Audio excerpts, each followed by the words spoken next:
Hey love, don't you deserve great sex? We think so. Welcome to Sex in South Beach, where everybody comes to talk, listen, and learn about sex. Today's show is called Triumph Over Trauma because millions of people suffer from sexual abuse, and today we are teaching you how you can overcome this and create a rewarding sex life after trauma. Our guest expert today is a Miami celebrity. She's also the founder of Give Me Dignity, which is a nonprofit organization dedicated to helping homeless women during their most fragile times and also committed to assisting victims of sexual abuse. She's also published a memoir called Maybe God Was Busy. And this is about her experience of overcoming, enduring and overcoming and triumphing over sexual abuse. And she's an inspiration for all women in so many ways. She's beautiful on the inside and out. Please give a warm welcome for Julie Mansfield.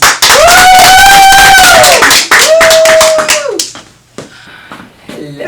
Thank you. How are you? Oh, I'm doing great. So let's get down and start the healing process. Give our audience just a little peek into their book, Maybe God Was Busy. Here's my elevator pitch. Yes.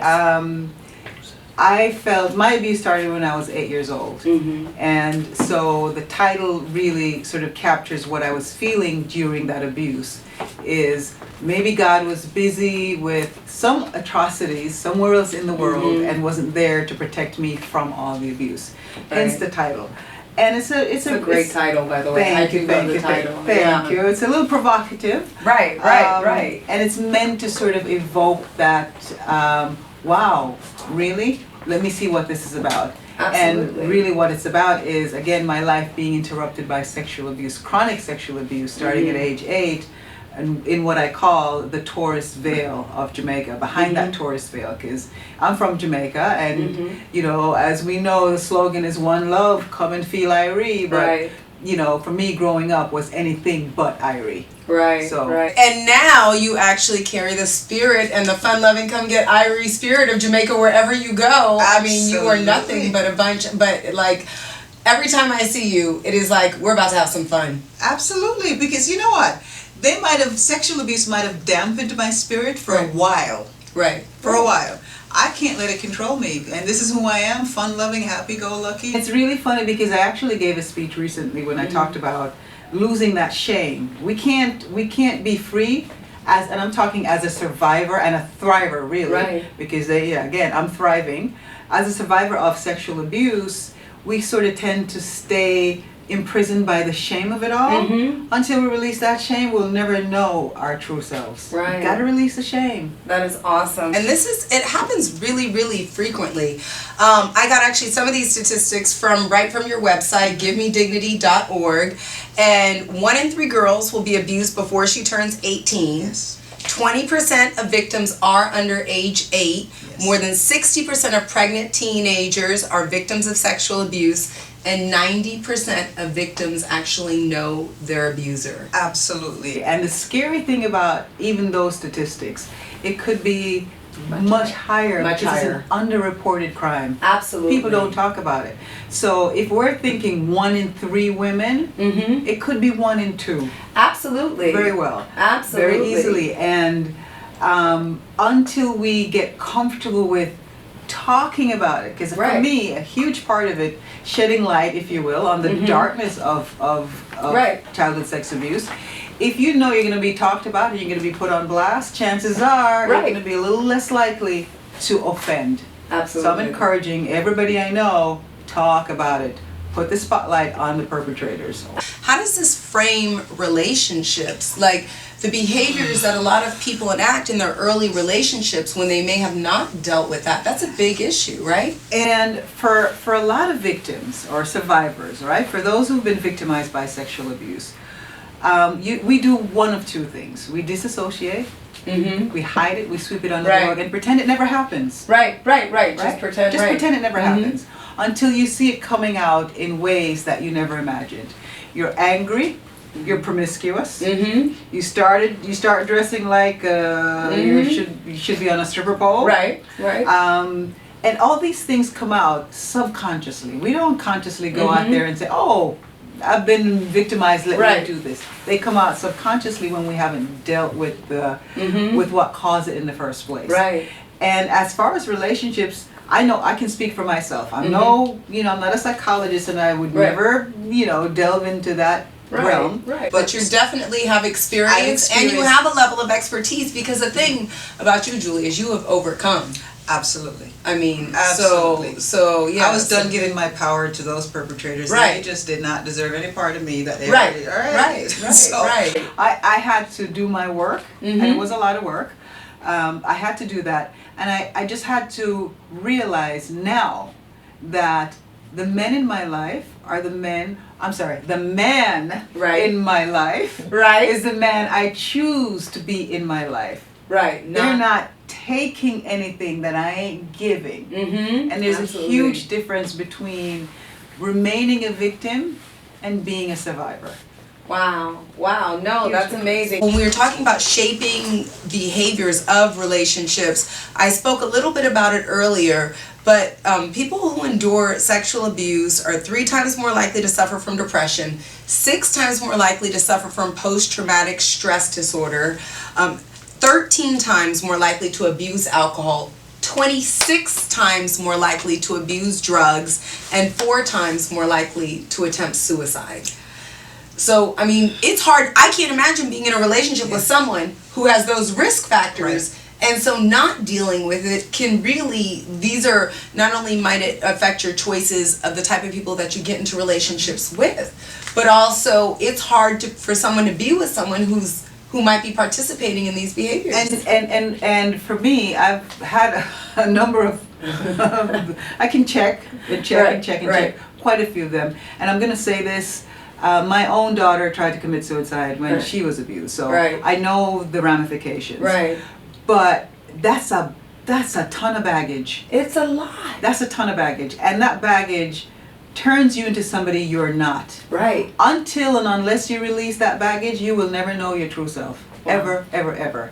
And again, I said this before, but sweeping it under the rug, compartmentalizing, which we become experts are compartmentalizing. Because I know during my abuse, I disassociated. It wasn't happening to me. I don't know who that person was. But that was my defense mechanism. Right, it's how you survived. You gotta survive. Right, it's how you survive. So, can survivors achieve fulfilling romantic relationships? Absolutely, every day, all day. Oh, good. Absolutely. And that's what we're here about. Because, you are light. You are walking light wherever you go. You bring this light, and your aura is so positive and so full of energy and love and passion. And so what are some steps in releasing this baggage? For me, number one is, remember, things that happen to you don't define you. Right. So my abuse is not me no more than I am a parking ticket that I came back and I didn't feed the meter enough and there's a parking ticket on my car. I'm not that parking ticket. Right. I got a parking ticket, but it's not me. Right. I'm no more my junk mail in my mailbox. Right. These are things that happen to me, circumstances beyond my control. But guess what? I'm in control now. I choose what I need to dwell on. I choose how I need to feel, how I need to think, and I release. I can't live in yesterday. I can't recuperate yesterday. When someone figures out how to do that, I want to be the first to know. Just share a little something. But I can't keep living in yesterday and hoping to have a successful today. I'm here now. I have control and choice now. At what point do you talk to a partner about this? At what point do you share your history with a partner? I kind of was very upfront with my partner, my man. It wasn't the first before we go out. I was doing that, and guess what? No, it wasn't like that. It was it was sort of. Let him like me first. Just a little bit, But I also wanted that choice to be his. Right. If he wanted to be with someone like me, that's his choice. I can't take that choice away from somebody. And I think by holding it in, I would have robbed him of his decision making. And are there any tips that you have for other survivors out there who want to date, who haven't found their voice yet, or maybe they're in a relationship and they may have not have shared this with their partner yet, and it could be holding back. If you're in a relationship with someone and you can't share that, because it's a very sort of intimate part of you, Absolutely. right? Absolutely. And by denying it, you're denying a part of yourself. Absolutely. So if you're in a relationship with anybody who you cannot feel comfortable enough to talk to them about that, you should find another relationship, first of all. Absolutely. So one of the things I remember you telling me when we were at a celebration recently, you said something, we were talking about how sometimes when you say something in your relationship, you're afraid, you keep it locked in because you don't want to hurt someone's feelings. And you said something that really resonated with me. You said like, well, they're going to be upset for a minute. If I keep it in, I'm just going to keep being upset every day about it. Absolutely. So I love myself too much to be walking around upset. So I got to tell them, they're going to get over that. But I'm not going to get over me upsetting me by not upset. No. So how did you, is that one of, when you say drop the baggage and learning to deal with it, is that one of the things like to express yourself? And How many times have you had a conversation or discussion or an argument with someone and you go back and you go, I wish I had said that. Right.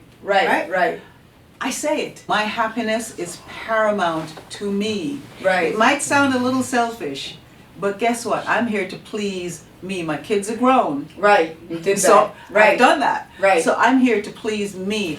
And if I'm unhappy, everyone around me is going to be unhappy. Right. So I'd rather be happy so I can spread a little more happiness. Right. So that's amazing. So this is one way this experience really empowered you. I mean, this is really how you exemplify triumph, being able to, like, my happiness comes first. Absolutely. What happened to me is something that happened to me, and it doesn't define me. Absolutely. And really feeling empowered to express yourself when something hits you or something provokes a reaction. Feeling the confidence in yourself, like, I'm going to express this because this is going to make me feel better. Absolutely. Abuse took away my voice. Right. And you got... I am not ceding this over to any. I've got a big mouth. Right. And I'm going to use it. I'm not giving it up anymore. Wow. No, that's amazing. And I'm just have to, I know the audience is going to join me because your man is in the audience and I know him on a social level and I have seen the way that he treats this woman, and it is one of those relationships that you're like, you know what? I want that. Yeah. I want that. I want that. And everybody knows that. I want to give it up to you, Julie. Thank you so much for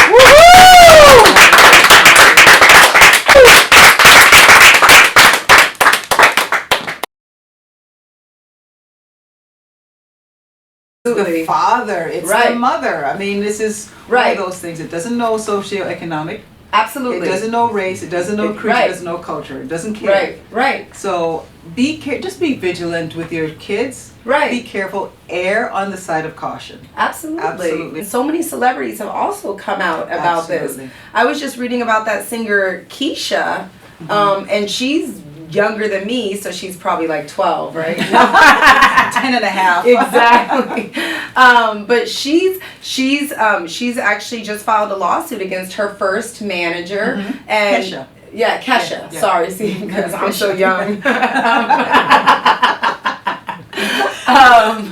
But Kesha, I know Sugar Ray Leonard recently came out. We all know Vanessa Williams, Oprah. I mean, the list goes on. Monique, and I was talking about NBA All-Star Kenny Anderson, who I recently did a project with. It really is something that's so common. They count on our silence. Right. So they can pray. You're right. They count. You're If right. we're talking and blasting it, You're right. if we're shining the light on it, they're going to be they're going to think twice before they do it. Right. But if they can count on our supporting them and our complicity, right, by being silent, they're going to continue to do it. So guess what? Right. Big mouth here. Right. Dr. Big, you're Dr. Sonjia, I'm Yes. Dr. Big Mouth. And today's homework is go to sexinSouthBeach.com, join the VIP list, and for your daily dose of nooky knowledge, subscribe to my YouTube channel and follow me on Facebook and Twitter. And you don't want to miss the Sex in South Beach podcast on iTunes and Podcast Planet. A whole world of awesome.